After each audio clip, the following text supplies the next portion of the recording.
राधे राधे। जय श्री कृष्णा। कृष्णाय वासुदेवाय हरे परमात्मने प्रणतक्लेशनाशाय गोविंदाय नमो नमः।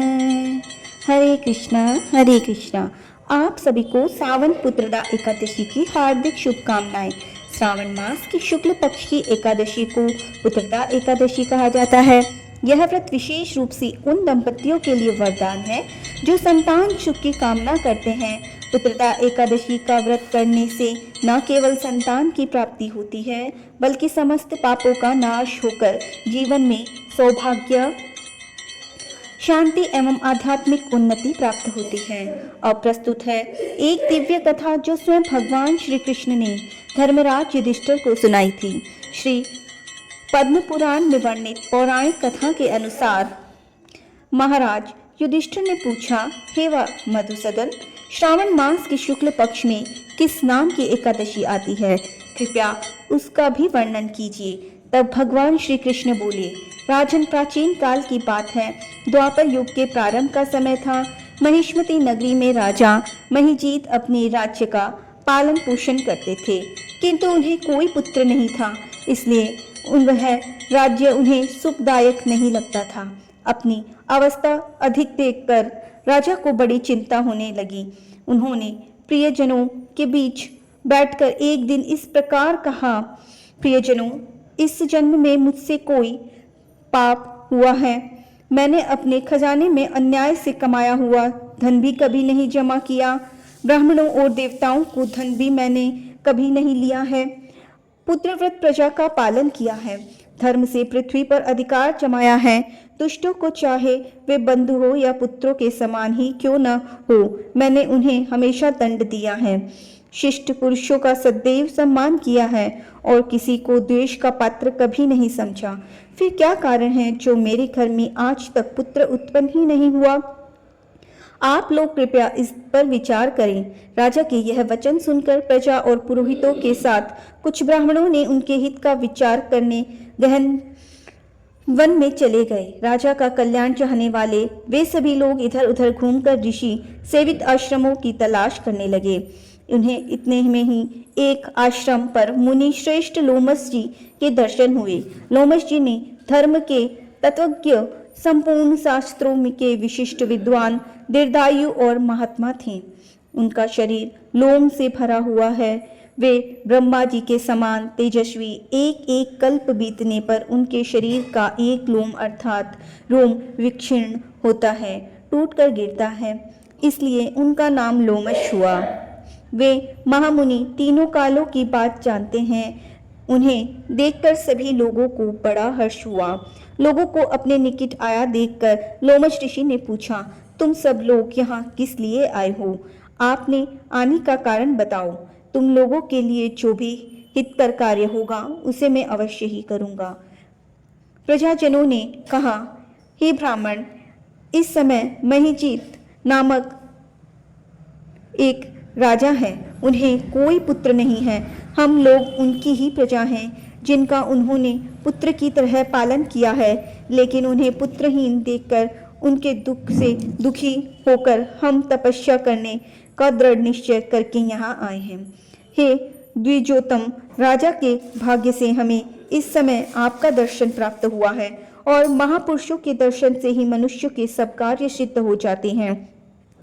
मुनि, अब हमें उस उपाय का उपदेश कीजिए जिससे हमारे राजा को पुत्र की प्राप्ति हो। उनकी बातें सुनकर लोमश ऋषि 2 घड़ी के लिए ध्यानमग्न हो गए। उनके बाद राजा के प्राचीन जन्म का वृत्तांत जानकर उन्होंने कहा, प्रजावत सुनो। राजा महिजीत पूर्व जन्म में मनुष्य को चूसने वाला धनहीन वैश्य था और वह वैश्य गांव-गांव घूमकर व्यापार किया करता था। एक दिन ज्येष्ठ के शुक्ल पक्ष में दशमी तिथि को जब दोपहर का सूर्य तप रहा था, वह किसी गांव की सीमा में एक जलाशय पर पहुंचा। पानी से भरा हुआ जलाशय देखकर वैश्य ने वहां पानी पीने का विचार किया। इतने में ही वहां अपने बछड़े के साथ एक गौ भी आ जा रही थी। तब वह प्यास से व्याकुल और गर्मी से पीड़ित थी, इसलिए तालाब में जाकर जल पीने लगी। लेकिन वैश्य ने पानी पीती हुई उस प्यासी गाय को हाँक कर दूर हटा दिया और स्वयं पानी पीने लगा। उसी पाप कर्म के कारण राजा इस समय पुत्रहीन है। किसी जन्म के पुण्य से उन्हें निष्कटंक राज्य की प्राप्ति हुई है।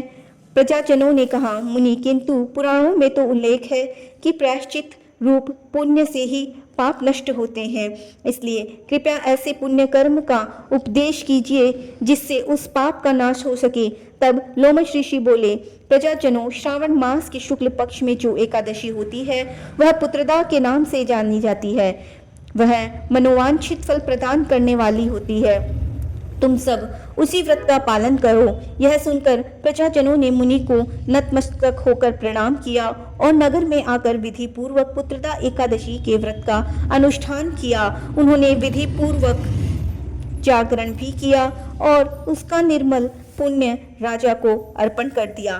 कुछ ही समय में रानी के गर्भ धारण किया और प्रसव का समय आने पर एक स्वस्थ और बलवान पुत्र को जन्म भी दिया। इस प्रकार पुत्रदा एकादशी के इस पावन महात्म्य को सुनकर मनुष्य पापों से मुक्त हो जाता है और यह लोक में सुख पाकर परलोक में स्वर्गीय गति को प्राप्त करता है। सभी प्रेम से बोलिए पुत्रदा एकादशी की जय। अब सुनिए भगवान श्री हरि की प्रिय तुलसी महारानी की कथा। प्राचीन कथा के अनुसार एक बार एक बूढ़ी माई थी जो नियमित 11 माता का यानी कि एकादशी का उपवास रखा करती थी और तुलसी के पौधों की सेवा किया करती थी। तुलसी के पौधों को सींचा करती थी। वे सुबह को बिना तुलसी के पौधे की पूजा किए अन्न जल कुछ भी ग्रहण नहीं करती थी। जब भी वह बूढ़ी माई तुलसी के पौधों को सींचती तो तुलसी माता से कहती, हे तुलसी माता, सबकी दाता, मैं तेरा विरवा सींचती हूँ, मुझे बहू दे, पीले रंग की धोती दे, मीठा ग्रास दे, बैकुंठ में वास दे, अच्छी मौत दे, चंदन का काट दे, अच्छा राज दे, खाने का दाल भात दे और 11 के दिन कृष्ण का कांधा दे। बूढ़ी माई की यह बात सुनकर तुलसी माता सूखने लगी। तुलसी माता को इस प्रकार सूखता देखकर एक दिन भगवान कृष्ण ने पूछा, हे तुलसी, तुम दिन प्रतिदिन क्यों सूखती जा रही हो? तब तुलसी माता ने कहा कि सब मेरे मन की मत पूछो। भगवान कहने लगे, मैं नहीं पूछता तो कौन पूछेगा? तब तुलसी माता कहती है कि हे प्रभु, एक बूढ़ी माई आती है और अपनी बात कहकर चली जाती है। मैं उनकी सारी बातें तो पूरी कर दूंगी, लेकिन कृष्ण का कांधा कहाँ से लाऊंगी? तब भगवान श्री कृष्ण बोले कि वो बूढ़ी माई मरेगी तो मैं अपने आप ही कांधा देने जाऊंगा। तुम बूढ़ी माई की यह बात कह देना। और इसके कुछ समय बाद ही बूढ़ी माई मर गई। बूढ़ी माई के मरने पर सारा गांव इकट्ठा हो गया और उनका अंतिम समय आने पर जब उन्हें उठाने लगे तब तो वह बहुत भारी हो गई, जिससे वो किसी से उठाए ना उठ सकी। सभी कहने लगे, यह तो बहुत धर्मात्मा थी, बहुत संस्कारी थी, खूब पूजा पाठ करने वाली थी, कोई पाप तक नहीं किया, फिर भी इतनी भारी कैसे हो गई? तभी बूढ़े ब्राह्मण के वेश में वहां भगवान श्री कृष्ण आए और कहने लगे कि भीड़ कैसी है? तब गांव के लोग बोले, हे कि यह बूढ़ी माई मर गई है और आज एकादशी का दिन है। वो इतनी पापिन थी कि उसकी अर्थी उठाई नहीं उठ रही। यह तो बहुत भारी हो गई है। भगवान बोले कि मुझे इसके कान में कुछ कह लेने दो, फिर यह उठ जाएगी। तब भगवान श्री कृष्ण बूढ़ी माई के पास गए और चुपके से उसके कान में कहा, हे बूढ़ी माई, तू अपने मन की कर ले, पीताम्बर की धोती ले, मीठा मीठा ग्रास ले, बैकुंठ में वास ले, चटक की चाल के चंदन का काट ले, झालर की झनकार ले, दाल भात को जिम और श्री कृष्ण का कांधा ले। भगवान की सारी बातें सुनकर बूढ़ी माई तो हल्की हो गई और तब भगवान श्री कृष्ण उन्हें अपने कांधे पर लेकर गए। इस प्रकार बूढ़ी माई को मुक्ति मिल गई और वह बैकुंठ लोक को चली गई। हे तुलसी माते, जैसे आपने उन बूढ़ी माई को मुक्ति दी, ऐसी ही सभी को मुक्ति देना। जैसे भगवान श्री कृष्ण ने उन्हें कांधा दिया, वैसे ही हम सबको भी देना। प्रेम से बोलिए श्री कृष्ण भगवान की जय, तुलसी माता की जय। अगर आपको यह कहानी वीडियो पसंद आए तो चैनल को लाइक एंड सब्सक्राइब अवश्य करना और कमेंट बॉक्स में जय श्री कृष्ण और जय तुलसी मैया लिखना ना भूलें। धन्यवाद।